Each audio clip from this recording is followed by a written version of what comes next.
fandalufana tsy maritra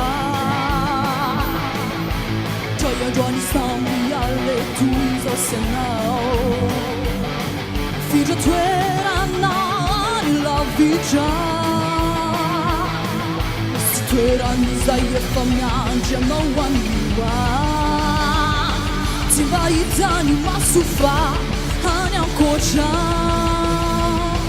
Ka ny zava-pitanao teto ritsarananao Hanoloran'izay ho fonenanao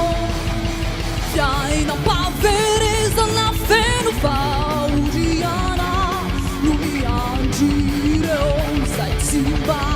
mibebaka Fa ny mino sambatrakavanandray Izany no fiainany ratrizay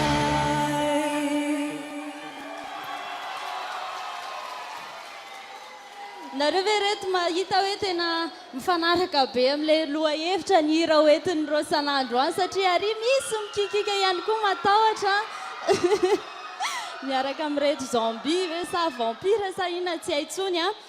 fiainana rahatrizay no entin'ny découverte Rosana avy any Tomasina nanahoana ny fahitanareo mpitsara an'izay hira izay Ny mahita ny Rosana aloha voalohany mahitanao sur scène dia mahafinaritra foana gasika manja dia mahafinaritra voalohany aloha dia efa mahafinaritra izay eo amin'le hira za zao tsy dia makafy an'le métal fa voizinao le mozika dia ohatran'ny makafy ihany amin'ny farany tava voakanao tsara le izy a tsara le zavatra nataonao dia famefotoana amin'ny herinandro